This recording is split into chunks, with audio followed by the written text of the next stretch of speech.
Hello, everyone, and welcome back to Bankroll Burners, the podcast for poker players who can't stop getting it in bad. I'm Mike. And I'm Josh. And as always, we are going to be bringing you some hands we played that didn't go so well or that we could have played better, or just some pure donk nonsense from the past few weeks of poker.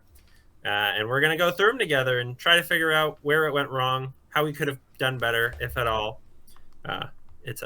We could have.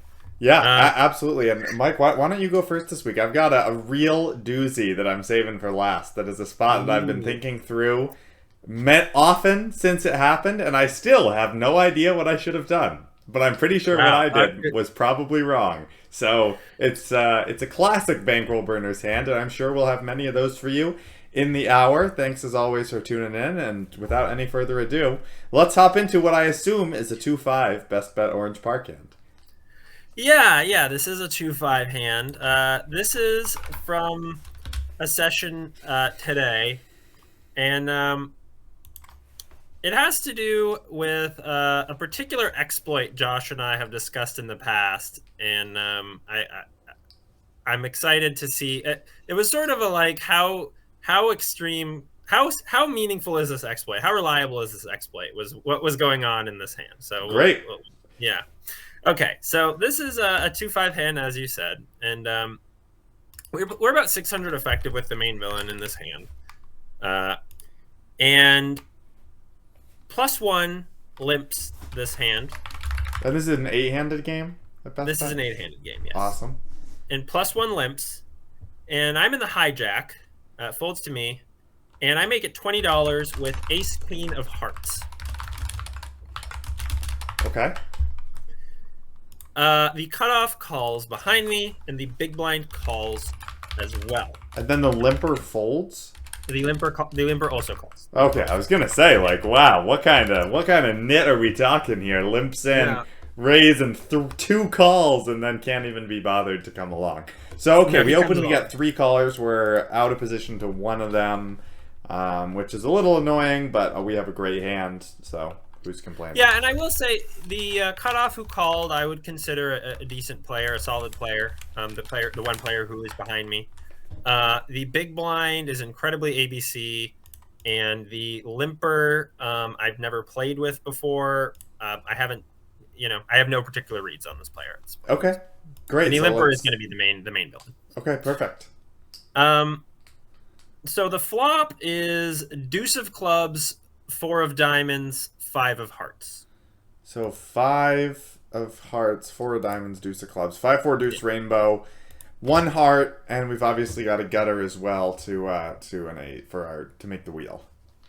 Yes. Okay. So it checks to me. What do you like here?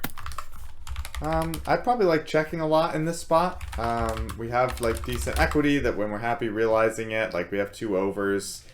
But I don't love betting a relatively connected board with a lot of low cards into 3 players for the most part. So I'm happy to polarize a little bit here, check back some of our medium strength hands, which I would call ace queen, one of those. Yeah, I think that's fair. I mean, I certainly don't really... If I bet ace-queen here and get raised, it's pretty bad for me. It sucks because I do have a lot of equity, which I would get blown off there. I don't really think I can call a raise. Right. So... Yeah, and even I don't if really... your opponents haven't connected with the board a lot, they can definitely have a lot of small to medium pocket pairs that might just, raise with an overpair, because we know that live players love to do that kind of thing. And they should, to be fair, at least sometimes. And so, especially into 3 opponents, I'm just happy to play a little bit more face up, play the hand a little more than the range, because I think that's somewhat standard, and especially at low stakes live multi-way. Yeah, what hands are you going to bet on this board? I'm actually curious what you think. Well, I don't know that I'm doing a whole lot of betting. Like, I probably do want to bet, like, ace-3 suited. Okay. Definitely want to bet those. Any sets, I don't know if you're opening or over limping, but probably from the hijack going to be opening, I would assume. Gonna mix. We're trying deuces, 4s, and 5s. Yeah. I'm gonna mix. I think with the I don't expect to be particularly punished for over limping in that spot. Yeah. But obviously, there's a difference between one limper to us in the hijack versus like 3 limpers and we're on the button. Yeah, I would probably mostly raise. Yeah, right. So then I'd probably want to start betting sets. But even over pairs, I'm happy to check back at least some amount of the time. We are still out of position to one player. The ranges, the range equities get pretty close when we're actually looking at like 3 of them against us. So yeah, I think I want to bet also at some of my gutters that don't have as much showdown, like that don't have as much showdown value, like maybe like an ace 7 suited or something like that. Yeah, and maybe also some pocket pairs that need more protection.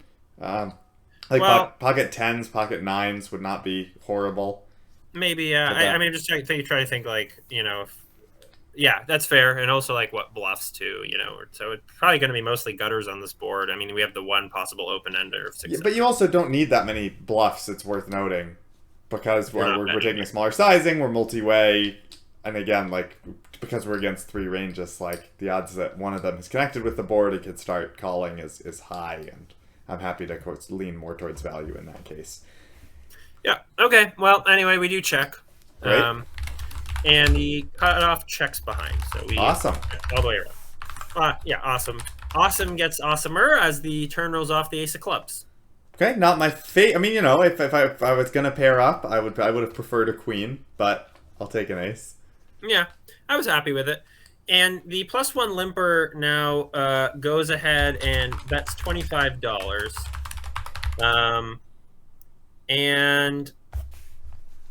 So it's obviously the big blind checks. Yep. What do you like here?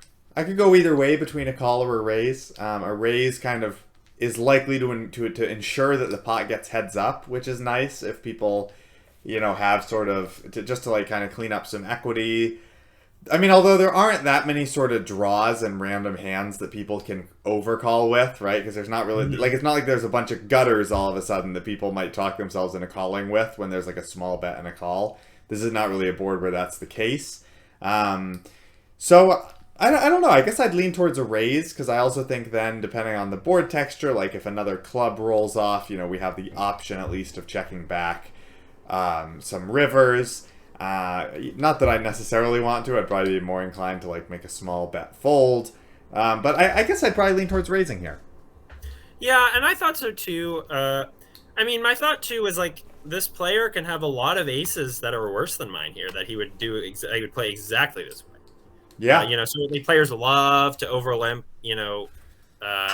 suited aces or even limp call with offsuit aces. I mean, they shouldn't be doing that, but I've definitely seen it. I don't know anything about this player, so not assuming he's doing that, but I think he can have like, ace 10, ace jack off. And then he can also have, ace 9 through, deuce suited. Obviously I'm losing to the ace deuce, ace 4, ace 5 as that are now aces up, so I am losing to those, but he can also have like ace 6, ace 7, ace 8, ace 9 suited. Yeah, the one nice thing in favor of calling is that if he's just kind of stabbing with like 2 random cards, we might like have his hand drawing dead and he might fire another barrel on the river. But I think given that there are 2 players behind us that can also have like various strength hands, that might lean me more towards making a small raise. Yeah, I mean, one thing at like a 2-5 game is like I'm not often in the mood to just like let players bluff off on me because it's so rarely they do it. Right. Like I need to know that this player is liable to do that. Basically, I almost like my default assumption about a 2-5 player is like they're not going to triple barrel. Right. I think that's fair. Yeah. So, so I go ahead and raise. Yep. I do. I want to extract some value from his worst ace holdings. I make it $80, a little over 3x. I don't know if you have any thoughts on the sizing. I thought it was fairly standard. But. Yeah, it's in between half and a third. Nope, it's in between 20. No, it's in between a third and a half. It's like 40% pot, I think. Something like that. Is that right? Yeah. So that seems reasonable. Yeah, I like making. I didn't do anything huge. I don't. I'm not. I think this is a thin value raise. Yeah, so I agree. Go crazy. It does fold back to him, and he thinks for a long time, and then makes some sort of like frustrated grunt and calls. Okay. So. Interesting. Yeah. The river is the 9 of clubs.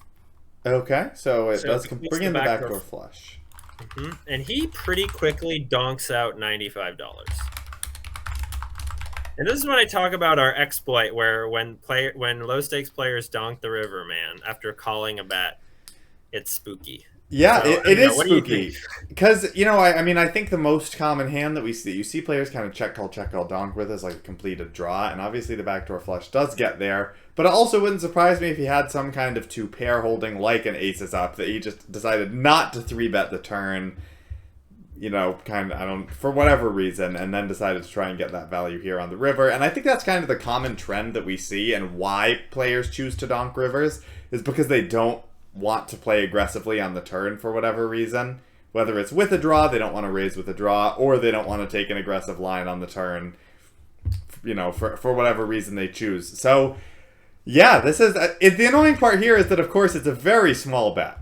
Right, this is the thing. We are getting a price. And that's why I was like, how far do we take this exploit of just like donked rivers are really nutted? So should we just fold or not? That was like sort of my like, that's why I took a long time on this one, because I was like, man, like this is like, I really don't need to be right that often. It's like, am I good here 1 in 3.5 times? Like, am I? I don't know. Well, it's even, you only need to be good here 1 in like 4. 1 in 4.5 times. Yeah, but and the thing is, as I've continued to play and kind of gotten more experience, and I think you'll probably agree with this, it's like it's just never a bluff. I call these bets. I'll preface by saying I call these bets all the time with the same rationale of like, well, I've got to be good. I have trips. I have to be good here 1 in 4.5 times. Nope, of course not. The draw completed. I am not good. Yep. So I think the disciplined play against kind of an unknown opponent at low stakes live is to just make like Psy fold, but I don't think it can be too wrong to call given that price, And I mean, is the player ever doing this with like a naked ace? Like, is he doing That's it with the thing. It's like probably not. Right. Like I was like, he could do this with 2-pair. Like my thought in game was like, well, I can have some sets here. Yeah. As played. I can actually have a set of aces or a set of 9s. Probably I'm not raising a set of 9s on the turn. So, but I can have a set of aces, and I can have 2-pair myself. I could have ace 9, ace 4, ace 5, ace deuce. So, I have better hands to call here with. We can have flushes too, by the way. Have flushes and straights. Man, probably not straights. Yeah. So. We can have 2-pair ourselves also, I think, right? We can have all those aces up type hands. That's what I'm saying, yeah. So I was like, I probably have enough better hands to call that I can fold this one. It just feels so bad because, like, the price is so good, but I don't know. So I think what I do in this situation is what I'd like to start doing, now that I have decided, I've told myself, after the last time I called a small donk on the river and was wrong, it's like, I think what you just have to do is, like, assume that they have it, and if they show you a bluff, or if you have reads that the player is bluffy, then you start calling these bets more with like your strong 1-pair hands, because like if they do have the bluffs in their range, then obviously this is a must call. But the average player who is taking this line just doesn't have bluffs in their range. Just isn't bluff. Yeah, I really think donking rivers is so nutted. Yeah, and I did fold. Wow. I actually folded. And what did you get a look at what he had? He did show me what he had. He was like really upset about it because he felt he had misplayed. But what he had was 3s with the 3 of clubs. So he had a straight. And he's blocking got the club blocker. Okay. So yeah, I mean that I don't know why I don't know. Yeah, good folds. Very, very disciplined folds. And I think based on that, when the villain shows that, then you say, great, I'm always folding to his river donks. Yeah.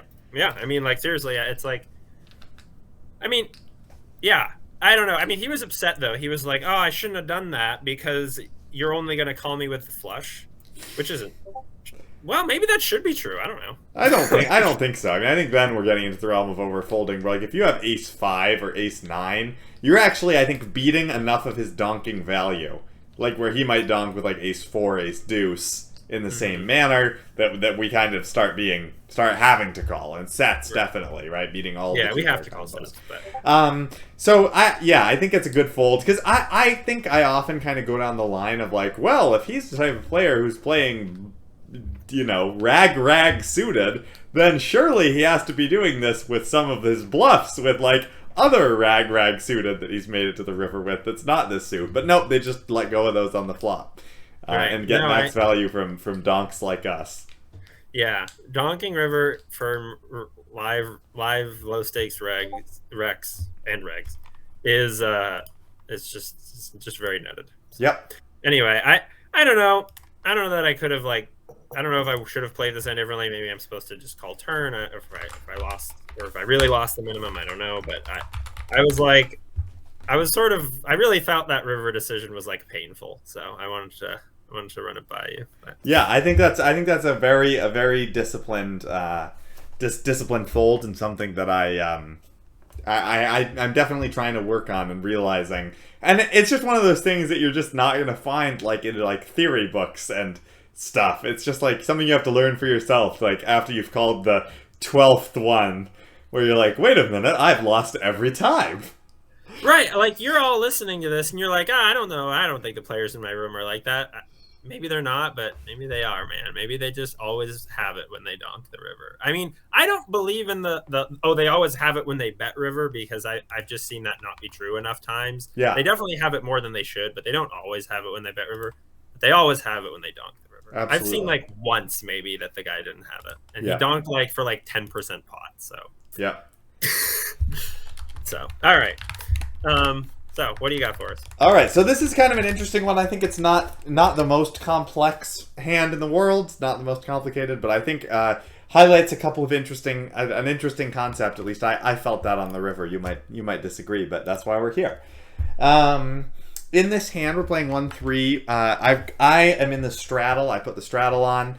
I've shifted my default straddling position a little bit to I will straddle by the first hand I play for sure. And then if nobody else is straddling and the action is pretty solid, then I will stop straddling. Because, like, obviously it is negative EV to straddle, and, like, if the action's good enough and nobody else seems to want to do it, then, like, there's really no reason for me to do it. If the table's super nitty, or like, at least one other person is doing it, then I'll happily put it back on and get people involved.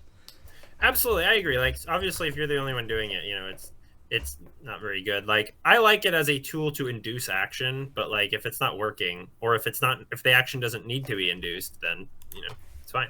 Yeah. So quick note on straddling. This is a 1-3 at Encore Boston Harbor.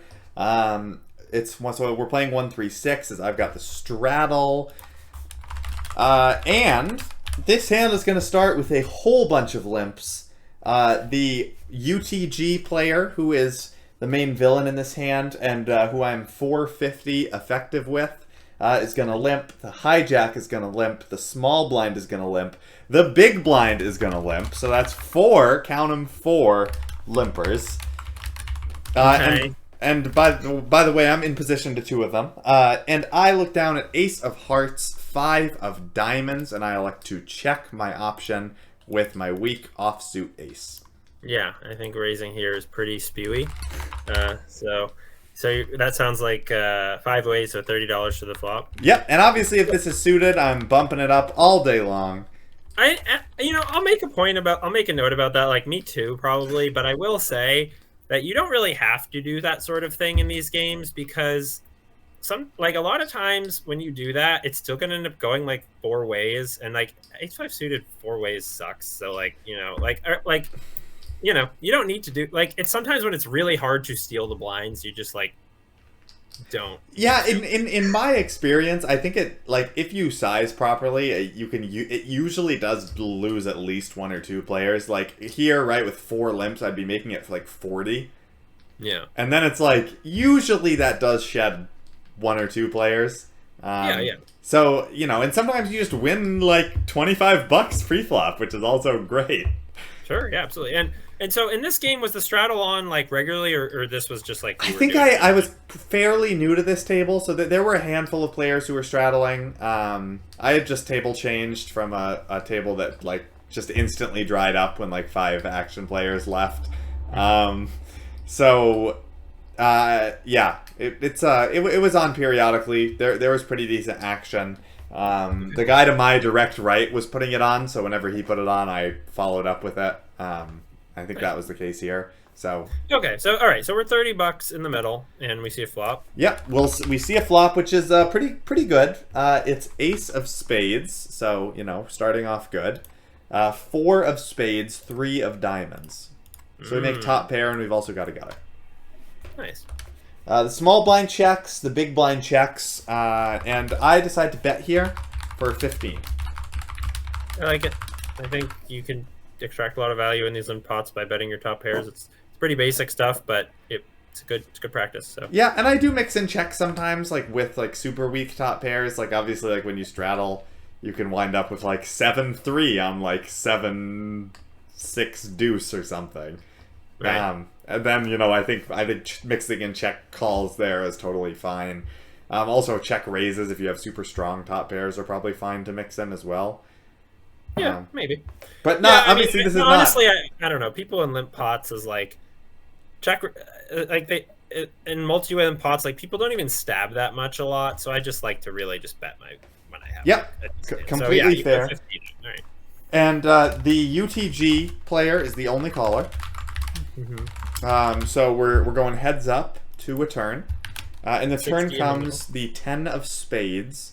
So the board is now ace of spades, 4 of spades, 3 of diamonds, 10 of spades. I don't know. Do you think we should keep betting this without a spade in our hand, or is this a good spot to check it over to the other player? Right. So the flush has completed. So it's like, what are we going to get value from here? It's sort of a question about bet. Like, why would we bet? Right. Like we're not getting value from any worse top pairs. Like if we have top pair good kicker, we can. This is again a great spot that we can continue getting some thin value. But top pair like nothing kicker. Like what are we getting called by this worse? Like not even like nines. Nines would probably fold. Like maybe nines with a spade, eights with a spade, sevens with a spade. But like it starts to get hairy. Yeah. I probably wouldn't bet. Okay, great. So we check. We're all on board so far. Like I said, this is a nice easy one. All right. And the villain checks it back. So at this point, I'm like, money signs in my eyes, right? Yeah, you got the best hand. Well, it is possible he could also have an ace. He could have a better ace. He could have us outkicked and check back because he's all. He might also have ace X with a spade, or without a spade, and kind of think, well, what am I getting called by? Right. Yeah, that's definitely possible. So the river is going to come a super interesting card. It is an offsuit 5. Let's call it the 5 of hearts. So we are holding ace 5 offsuit. The board is now ace 4-3, 10-5 with a front door flush. We now have 2 pair. There is a flush and a one-liner out there to a deuce, which certainly is possible given that it's a limped pot for our opponent to have some number of deuces. I did not have good reads on this player. The only hand I had played with him before I ran my queens into his aces, so was out for revenge. Yeah, I mean, if this was a guy who you knew had it in him, you might consider checking here to pick off a bluff. Right. But again, my default assumption with players at the stakes is like they don't. Yep, and I thought this player was fairly solid at first, but then I realized he was not super solid. And was more of a standard live player. So, I did think about checking because it's like such a wet board, like they might throw something out. But there are also like a bunch of hands that I'm beating that are going to probably call a bet and would not fire one out if checked to. Like I don't think a naked ace, for example, is going to be betting here, and he should have plenty of those. No, I mean, I guess really what I was going to get at here was like, I think this is a mandatory bet at these stakes. And I think you could get looked up pretty light, honestly. So it's a question of sizing. Like, I certainly wouldn't bet very large here. We're trying to get called by a worse hand, and you're out of position, so like you're really allowed to use whatever the heck sizing you want. Even, I mean, you're making something of an exploitative bet here, so we can kind of throw balance out the window anyway. But in terms of bet sizing, but I don't know. I like anywhere between a third and a half. You'll probably get called. So that's interesting. So here's the kind of where the hand I thought I made an interesting decision where I decided to depolarize with my 2-pair because I think there are enough worse hands, given that it's like a limped pot and I was the straddle especially, that if I bet like pot, I could just like get called by like an ace like some reasonable amount of the time to the point where, you know, making double the money of like a half pot size bet, you know, even if we only get called half as much, is still going to pay out the same amount in the long run or generate the same EV. So I was kind of thinking along the lines of making that sort of exploitative play where I'm thinking, well, you know, this player might just like call me, like especially after I check the turn, he checks the turn. To me, that kind of removes flushes from both our ranges. It's relatively unlikely that he has a deuce. So, you know, am I just allowed to like blast here and say like, you know, call me with your like bluff catcher because you talk yourself in? You just think I'm over bluffing? Yeah, it's interesting. I mean, obviously this is, you know, if he was solid, you know, he would probably fold a lot here. That like a lot of the hands are trying to get called by, he would probably fold. Unless, I mean, he might call something like, you know, if he had like, I mean, I guess solid players aren't really over limping under the gun though, so it's sort of hard to construct a range there.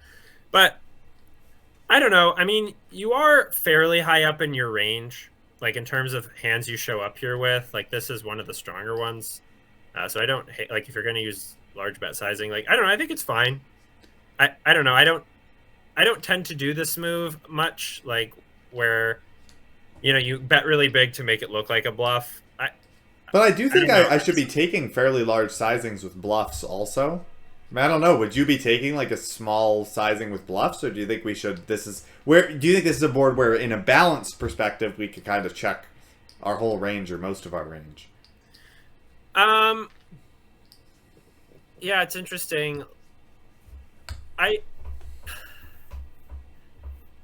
Yeah, if you're gonna bluff here, I guess, you know, you're trying to fold out an ace basically, so you probably do want to use a fairly large sizing. So, but then it's like, I mean, I think from a balanced perspective, though, will you bet this if you're feeling like the sizing on this board should be, if you're only going to use one river sizing and it's like pot, does your hand work for that?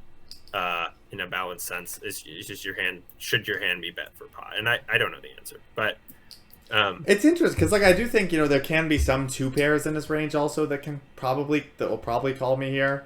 Although I don't know. I mean, obviously in a balanced world, his 2-pairs probably should not be checking back the turn. You know, just calling flop, checking back turn.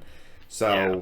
You know, is his range super capped at 1 pair? And if that's the case, should I always kind of be betting a smaller size?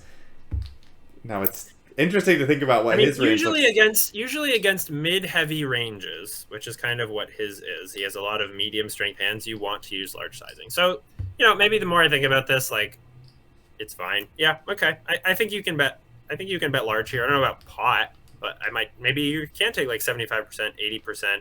You know, maybe you just don't have that many flushes here as played. I don't know. And so like maybe this is just one of the best hands you ever have here, and you know, yay. Yeah, and again, I was also thinking an exploitative perspective, like, you know, it's such like a wet board, like people just are often like non-believers on these kinds of boards, especially when the action like checks through one street that might be more inclined to defend on the river. So I bet 60. I just decided, you know what, I'm going to pot it. I think I'm going to get paid off by like enough worse hands. And he absolutely snap calls with... That can't be good. Ace-3 of clubs.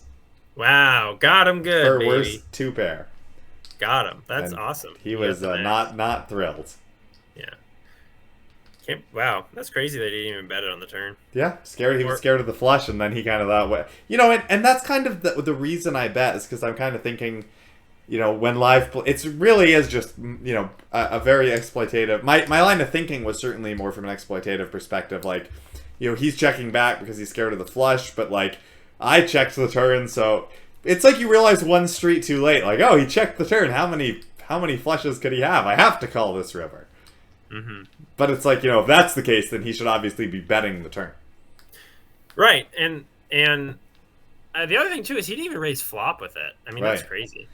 Yeah. Okay. So it was just kind of a thought, we don't have many deuces, don't have many flushes, so let's just like get called. Yeah, it's interesting. I like it ultimately. I rescind what I said earlier. I think it is a good line. Not trying to be results oriented here, but you convinced me that it makes a lot of sense to bet large here, given that his range is sort of mostly ace X. So you want to put those hands in a tough spot when you have it or you don't. Right. So, which is the point of playing balance. So it's kind of taking that balanced perspective of, we want to be indifferent to, but also kind of in a more, maybe we can do that. We can lean a little bit value heavy where we think we're going to get called more based on the run out and the player type and the live dynamics. Yeah, I guess I wouldn't say that this play is exploitative. I would say it is more, I don't know, GTO-ish. I don't know. Damn. I was really hoping to be exploitative here. What tendency, exploitative, you have to be exploiting a tendency, I guess. I see what you're saying, maybe he'll call you lighter, but you actually, as we talked it through, it seems like you have one of the stronger parts of your range anyway. Yeah, I guess I'm thinking too, it's interesting because, I don't know, it's tough to also, find bluffs that I'm, leading into 4 people in a limped pot, check the turn, and then barrel river as a bluff. Maybe I wind up turning, a low pair with a spade into a bluff, but I really shouldn't be leading out with those hands, 5 ways. You might the 6s, maybe 7s, 8s, that sort of thing. Maybe. I don't know. I might, honestly, in these limped pots, sometimes you can just get value. Yeah, I mean, that's true. That's true. But all right, I actually have a limped pot hand as well. Great. And this is, I was a bit reluctant to bring this hand at first because it's a very shallow hand, and normally shallow hands aren't that interesting. But limped pots can be, and this is a limped pot. So, cool. And I really thought this was an interesting spot. Again, one that's just has to do with weird live player tendencies and how to address them. So that's the theme of this episode, I guess, is just live player tendencies. So. Yeah, and limped pots and checking streets and capped ranges. Here at Bankroll Burners, we strive to give you multiple themes per episode as we give our money to the live poker ecosystem. As we donate our money, we also donate our time to you.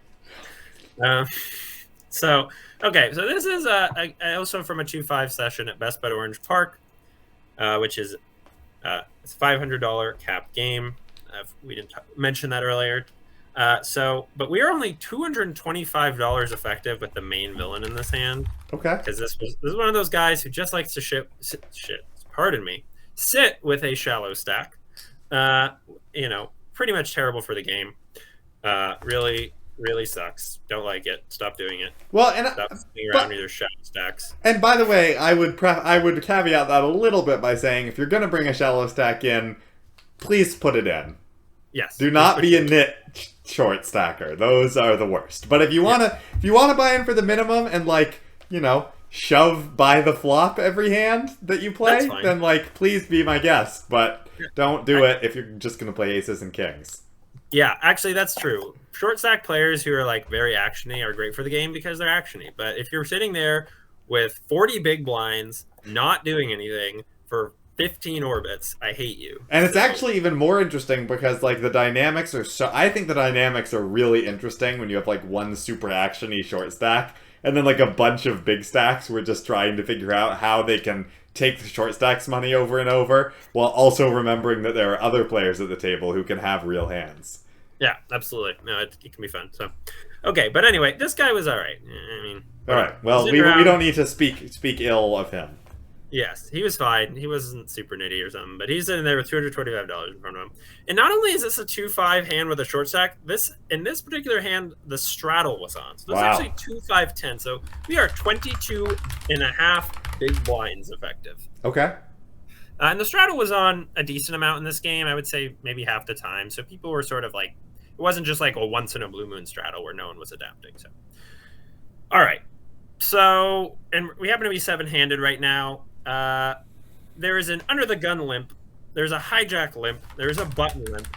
I complete from the small blind with 10 of hearts, 9 of clubs, which is loose for sure.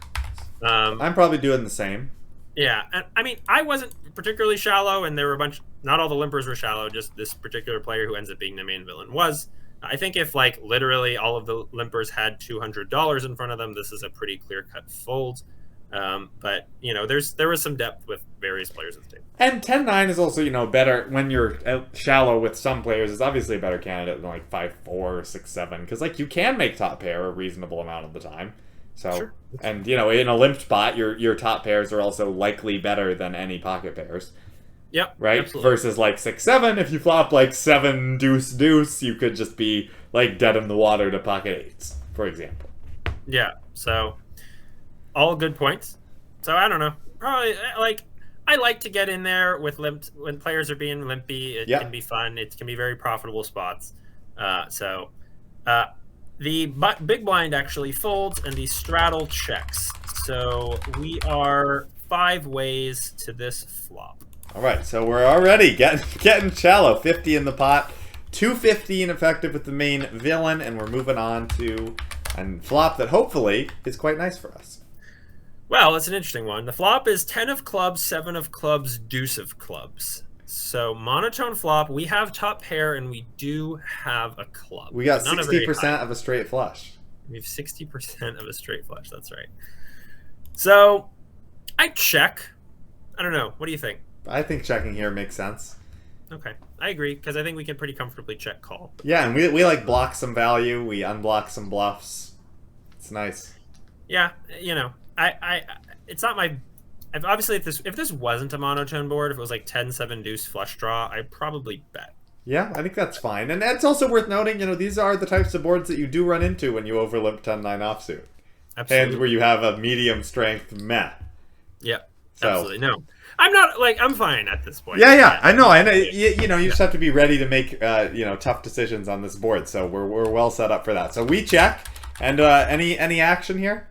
So the under the gun, the initial limper bets $20, and it folds all the way back to me, where I think I have a pretty clear-cut call. Yep. And we get a fold from the straddle, so we are heads up. So any thought to sort of like raising and trying to just get it in with the limper to avoid the straddle calling behind?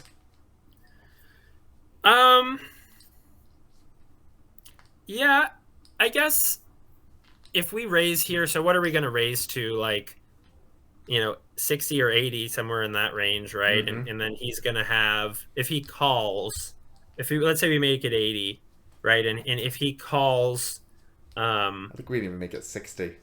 Yeah, so we probably would want him. If we make it 60, there's like 170 in the pot, and he'd have like 150 behind. Yeah, and then what? We're just going to jam brick Might turns. be thin. The thing is, there aren't a lot of brick turns. That's the thing about this board. There are not a lot of brick So turns. maybe we can just call and accept the fact that the straddle might call with sort of a one club type hand, if they so desire. Yeah, I think we just should call here. I don't like betting like raising thinly on boards that are very dynamic. I mean, we have to remember though, like, we should be willing to stack off here probably because we're so shallow. Yeah, I mean, it is probably a good point though that we don't necessarily need to blow up the pot with like a medium strength hand and, like, you know, get it, you know, like you said, there's so many dynamic turns. I mean, I don't know, we could also like jam, but that's probably like, you know, or make it 215, but that might just be too big. Yeah, I don't know about jamming here. I mean, yeah, it seems hard to get called by worse if we jam. Yeah, you know, I could see pocket eights with the 8 of clubs just snapping us off. Yeah, I guess that's the one hand. See, I found a hand. All right. Yeah, I don't like jamming here. I don't super like raising here. I think it's going to lead to some weird turn decisions. I think we will feel uncomfortable on a lot of turns if we raise, whereas I feel like it's going to be, I was thinking at the time it was going to be fairly straightforward. See, I would say it's, you know, it's kind of one of these awful spots where, like, we're out of position with, like, a marginal hand on a crappy board that's only going to get worse. Like, we probably will have to face tough decisions on later streets either way, which is kind of why I'm thinking, like, well, maybe we just try and get it in with the short stack now, realize our equity, and, you know. That's fair. We might, but to your point, I don't know that we're necessarily ahead of his range and want to do that. So we call and the straddle first. Yeah. Yeah, I think there is some merit to raising to avoid tough decisions later. But I also think that even if we raise, we are going to be in some tough decisions, actually. So Yeah. I mean, it's interesting. I mean, we probably. I don't know. Maybe I'm leaning towards raising as I think about it because I do think there are enough worse hands that can pay us off. Like any hand with the ace of clubs, they'll probably like continue with. yeah, if we Stuff like just that. yeah, that's fair. We could just look to just jam turns. But it's I mean, also like we might value own ourselves more than we really should be when we raise jam. So probably could go either way, but I think you're right that the call is not necessary. Is can't really be that bad when the board's so dynamic. yeah. So I call, straddle folds for heads up. It's now $90 in the middle. And the turn is the Jack of Diamonds. So we pick up a gutter Oops, ball. the Jack of Diamonds. Yep, we pick up a gutter. And the under the gun bets. I check first of all. And I don't really think we're ever leading here. The under the gun bets $25. Okay. So at this point, I don't think his hand is very strong. Right. This is sort of like live players tend to use similar bet sizes on multiple streets in a row. When their hand is not very strong, they don't feel very comfortable with it. So I started to think to myself, he's not very strong, and I probably don't have the best hand. Those were kind of the two things I thought in that moment. And What do that's you think? interesting because I think we could have the best hand. Like, not very strong. He could be doing this with like a 7 or like a weaker 10 than us even, right? He could have 10-8, 10-6, like, of the suited variety. Like, I don't know if you have reads on this villain, I guess, but I don't. I don't. and I do so I do kind of think our hand is too strong to bluff. Like when we have a pair, like we could be I think we just can be ahead a decent amount. Okay, I guess I don't see that many players bet like bad 10x when an overcard comes off though. Like I feel like they would usually check back, but maybe not. Maybe. I mean, it definitely like sometimes, but like I don't know. Like, are you kind of thinking that this player's range is going to mostly be like a good 10 or like an air ball with like a club? Possibly two pair also is something I think could be in his range. Well, I don't think Like, that's not very strong though.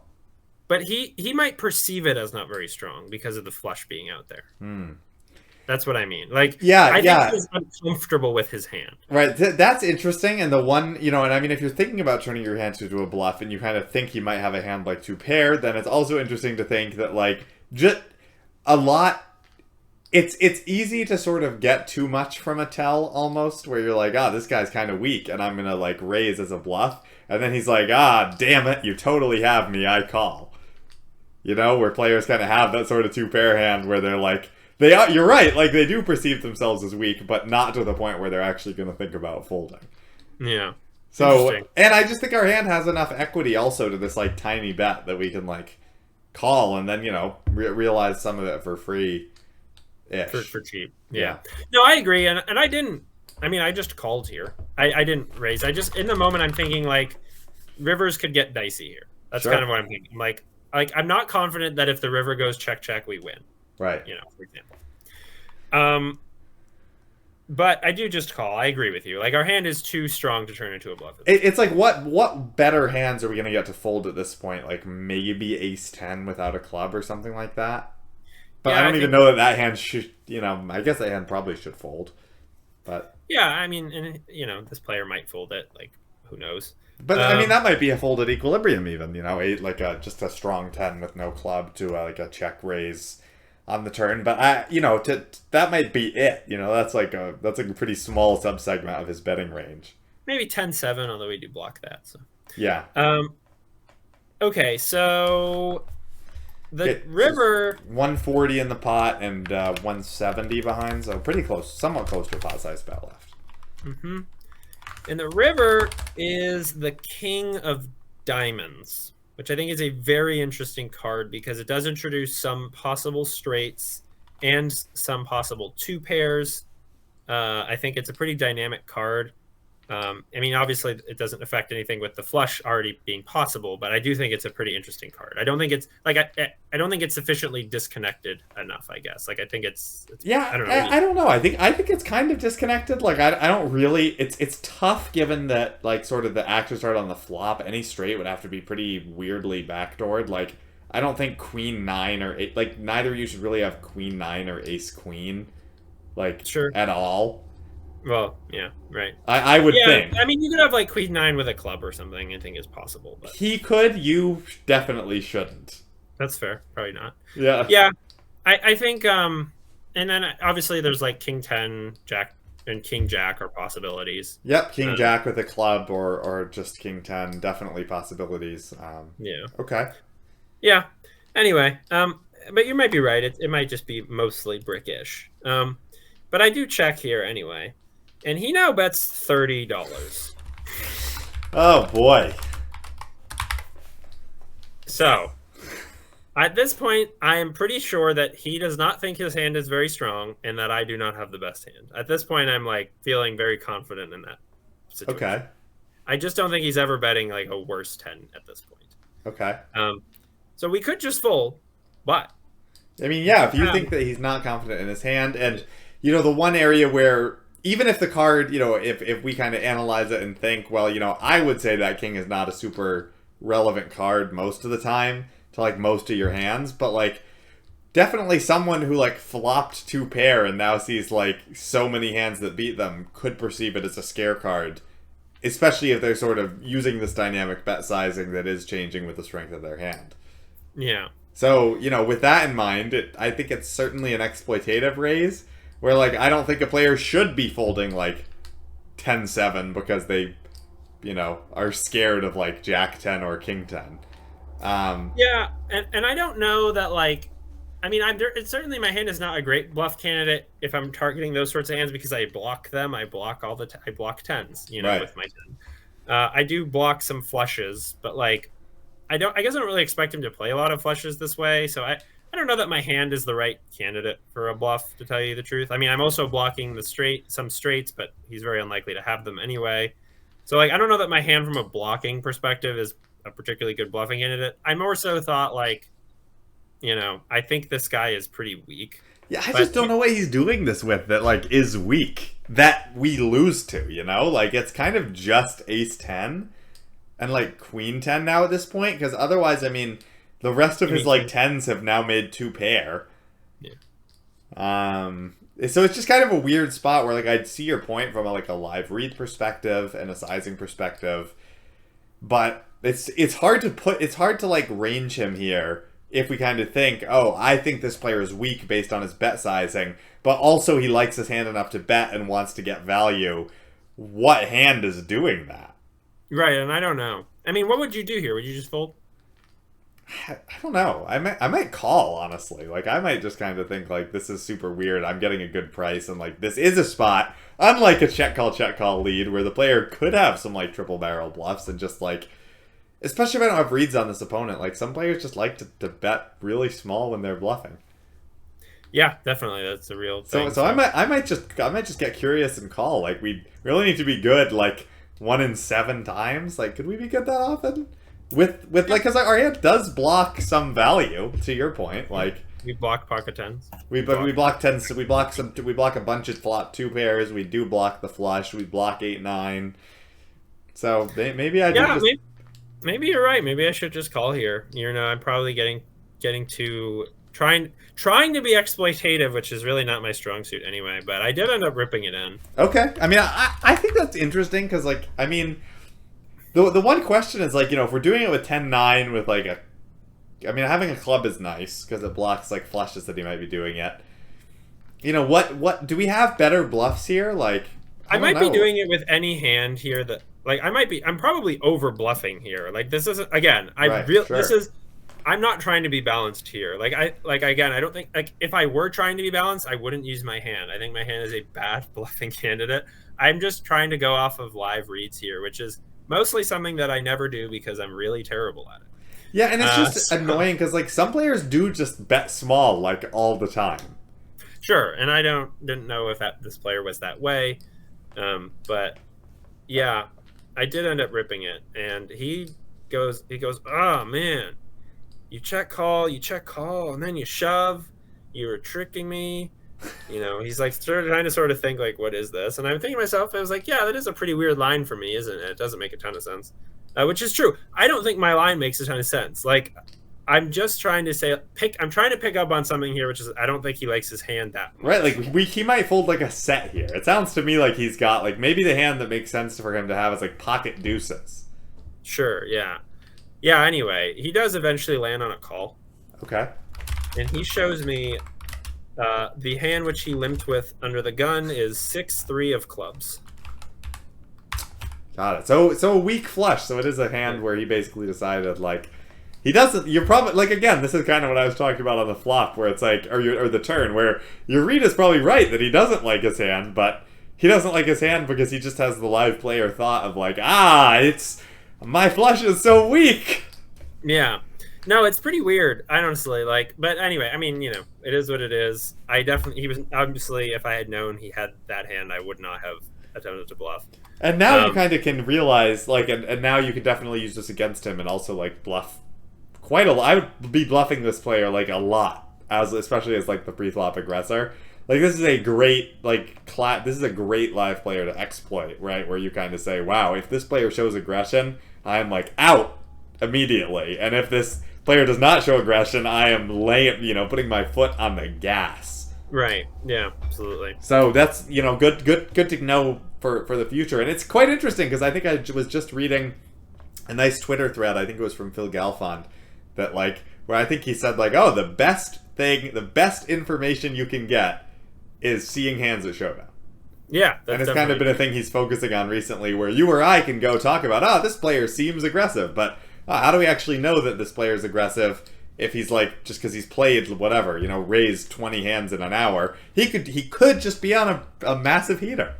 Right, absolutely. So you really need to see, look at flops, look at turns, look at showdowns, and now seeing this hand at showdown, I'm like, it's great. It's if he feels uncomfortable with his flopped flush at 22 big blinds, this is a scared player. Right, so. Exactly. This is a scared player that we can make a lot from. Limping rate, obviously a nice wide limping range, so definitely can print long term in a game like this. Yeah, I mean, honestly, I do think it was a punt for me, though. I mean, it's not that big of a punt because it's 22 big blinds, but it's definitely interesting. Probably didn't need to do that. Probably should just either call or fold. Probably just call. Whatever. Like you said, we don't need to be good very often, so. It is what it is, but definitely leveling myself a bit, I guess. So. But interesting, definitely an interesting hand, and good to talk about the exploitative lines in limped pots.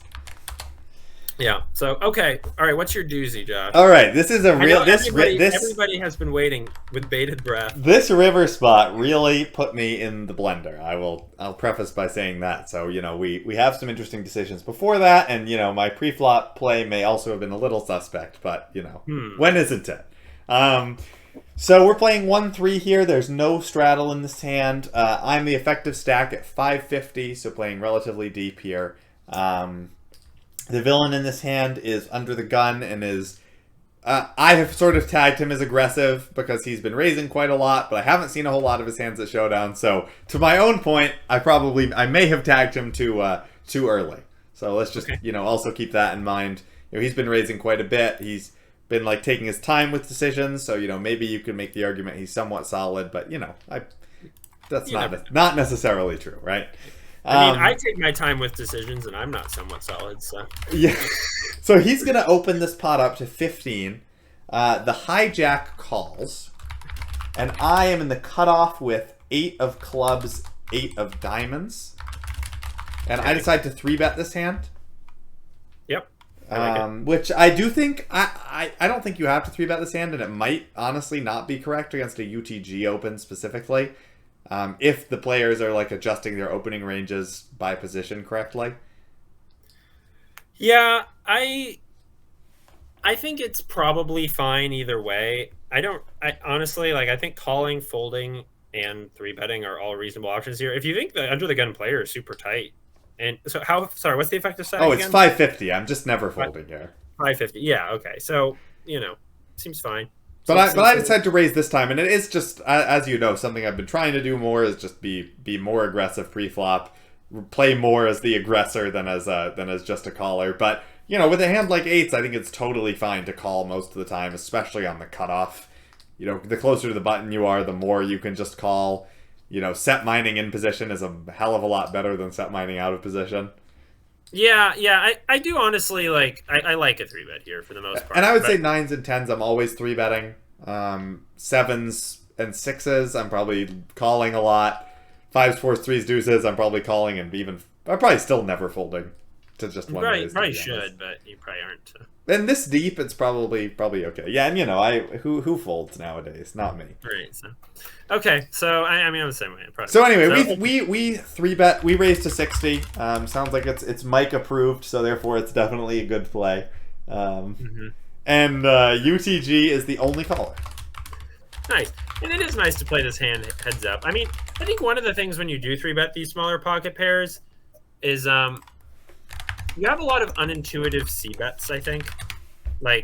Where it is going to be, you're not going to be able to pick up equity. Right. With your c-bet, so you need to be careful about what you want. You need to be thinking about what you are actually going to do on later streets if your c-bet gets called. So, well, I think. Sorry, go ahead. No, I'm just saying. I think that was it. I was just going to say, I think when you play these hands as 3-bets, the post flop can be a bit tricky sometimes. But sometimes you flop a set. So. Well, we don't flop a set, but I think we do have a pretty intuitive c-bet as the flop comes down 10 of diamonds, 6 of diamonds, 6 of hearts. Okay, and we do not have a diamond. We do have a diamond. We've got 8 of diamonds, 8 of clubs. So we've got a decent pair. It's a paired board. I think we're just going to be c-betting here a whole lot of the time. Yeah, and the villain does check. This is probably a bet all your hands. Yeah, exactly. So, you say unintuitive c-bets, I'm like, man, I'm always betting here. There's plenty of hands to get value from. Obviously, lots of diamond draws, maybe some gut shots. Worse pairs might be calling me a good amount. Yep. So, checks to me, and I bet quite small. I bet 45 into 140. Seems fine. I think I do want to be, especially if I'm c-betting like all my hands, I definitely want to be betting small, and also on a paired board, it's nice to bet small. So I bet 45, and villain thinks for a little bit and then calls. Nice. Yeah, fairly standard so far. Great. So now the turn is going to roll off the 10 of clubs. So that's going to double pair the board. 10 of diamonds, 6 of diamonds, 6 of hearts, 10 of clubs. We've got 8 of diamonds, 8 of clubs. And the villain checks to us. Well, at this point... Well, are we going to... what can we get value from by betting here? We can get value from, probably... 7s or 5s below. Well, no, 5s below is now counterfeit, so they're definitely not going to be calling. Exactly 7s or ace high. Right. And also, I think if we get check raised on this board, we actually have to fold. So probably don't want to bet. What do you think about checking all or most of our range on this card? Is that would you be checking high pocket pairs here? Like aces, kings. I mean, I was kind of thinking.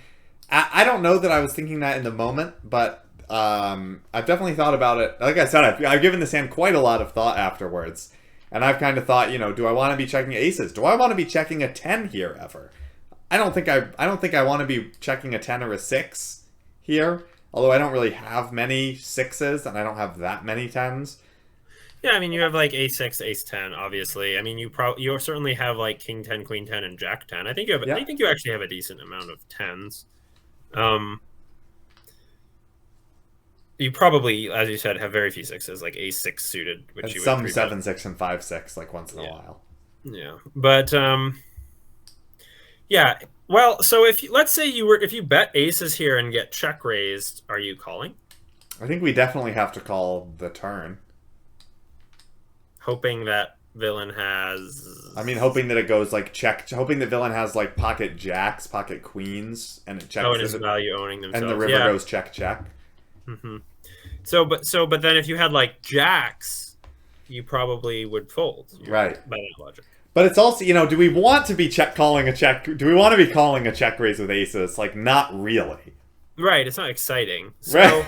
Right. So, like, if we're only ever betting an ace and a 10 or a 6, and like that's such a thin part of our range, and then like what are even good bluffs on this board? Like, you want to block, you want to have like a jack or a queen, or a 9. Queen jack, I think, is a great bluff. Like, probably not 3-betting jack 9 a whole lot, but like 8-9 I think is a good bluff because we also have equity against like any of his 1-pair hands.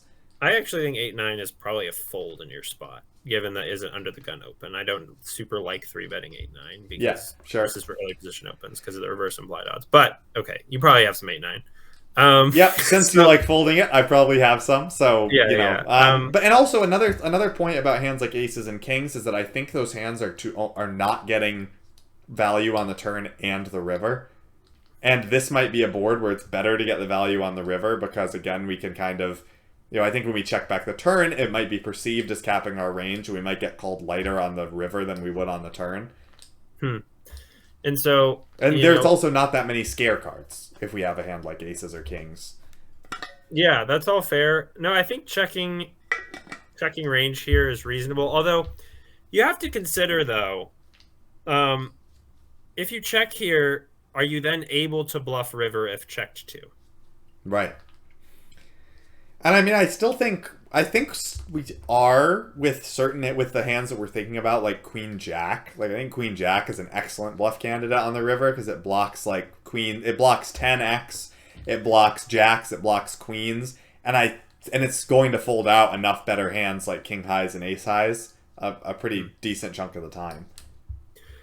Okay, yeah, I mean, that's fair. I think that if we're going to take a checking strategy on this turn, I think that actually polarizes our hand. I don't actually think it caps our range very much because I think that most like mid-strength hands, well, I don't think it polarizes.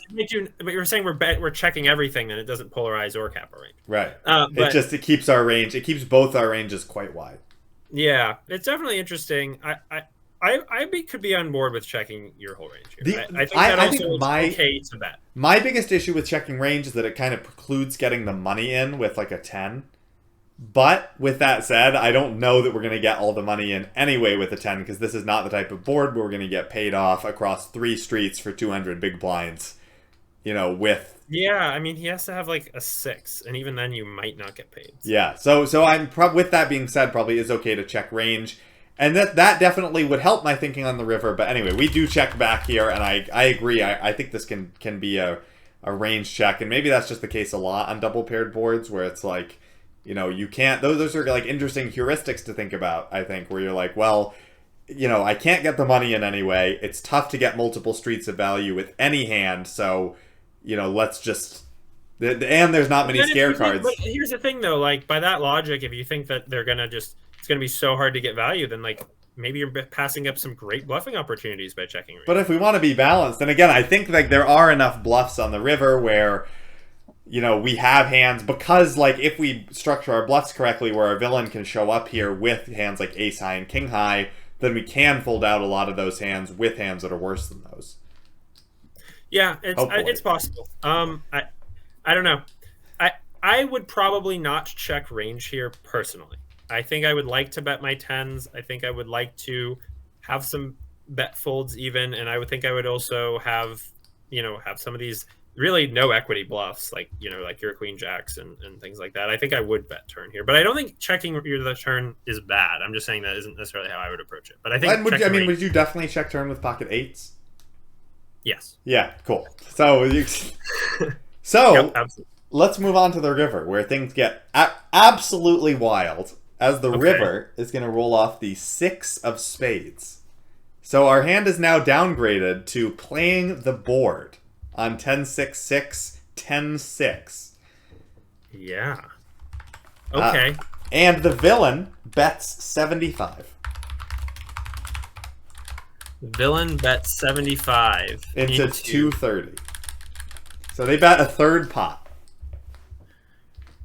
And now I am kind of thrown for a loop because and this is where sort of all our thoughts about, and this is really where my turn range construction questions come into play, because I now was started thinking like, well, this is interesting because like obviously, and afterwards, I want to have bluffs here, I want to have value raises here, I want to have calls here.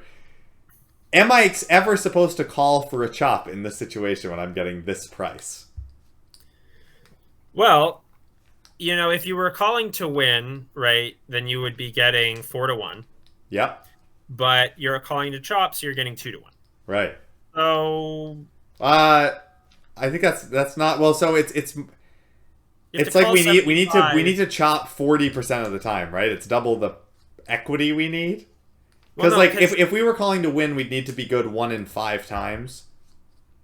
1 out of 5. Right. But oh, I'm sorry. You're right. So we need to be good 1 in 2.5. 1 out of 2.5. Yep, you're right. So you can think about it as though we would be getting 1.5 to 1. 1.5 to 1, I guess. Well, so clearly you can't call all your hands here. Right. I mean, that's true. So you would want to be like, if I'm gonna call the chop, I want to be blocking 10. But if we're and then this is where I then thought if and this is again all thinking that really happened after the hand. But if we're blocking 10x, and especially if we have a hand like Queen Jack that's also blocking like the thin value hands he might do this with, like queens or jacks. Mm-hmm. Which I don't necessarily know that he should be going for value with like jacks, because jacks is actually the weakest possible hand that doesn't play the board. But if we have a hand like Queen Jack and we're thinking about calling for a chop, isn't that the hand that we should be raising as a bluff? Yeah. Or pocket nines, because maybe pocket nines is the best call, because pocket nines only blocks 10s and doesn't block the thin value hands. Or maybe that makes it a better raise because he might fold out some of those thin value hands. Yeah. I mean, I don't know. So this is where I start getting... What I think you could do, it might be that like, you can pick. Here's how you could approach this if you really wanted to be scientific about it. Like, you could pick what you want to bluff with, right? You pick your bluffs, and then you could, for the rest of your range, just randomize it. Like, you could just be like, it's literally irrelevant, just random. Like, if you're like, if I'm blocking a 10x, I want to bluff, and like, you probably, if you're gonna have a decent amount of raises, then like, you probably need to use anything that like has a modicum of blocking 10x, like needs to be a bluff. Right. So then you can just be like, for everything else, I randomize and I call. And I guess it should be basically like 40% of the time, right? Because we need to be good 40% of the time. So yeah, I mean, you could simplify it as like 1/3 or whatever. Like, it's not that just, but like, yeah, basically something like that. Okay. Well, next question. Next question. Do you think we should be raising this river with pocket kings and pocket aces for value? For value. That's another thought I have when I was thinking, because if not, then I think like the thing about this, right, is if you're saying we want to be raising a lot, then like we need to be raising a lot of value, and like frankly we don't have that much 10x. Like, yep, we got Jack 10, Queen 10, King 10, Ace 10, all probably not 100% of the time, and only 2 combos of each. Mm-hmm. Right, because like that's just probably some 10-9 also. Yep, sure, probably some. So 2 combos of each of those, because obviously we're only raising the suited variety as a 3-bet against under the gun. We're probably not raising 10-9. I mean, we're definitely not raising 10-9 100% of the time. The others might be close to 100%, but maybe, I don't know. I mean, I probably am 3-betting all those all the time. Yeah, steps, I think that you're supposed to. So, but also, when we raise, we obviously don't need that many bluffs, right? Like, even if we're, like, raising to pot, that means we only need, like, 1/3 of our hands to be bluffs. Right. I mean, yeah, so, if so you then did, we need, like five bluffs if we only have 10 value combos.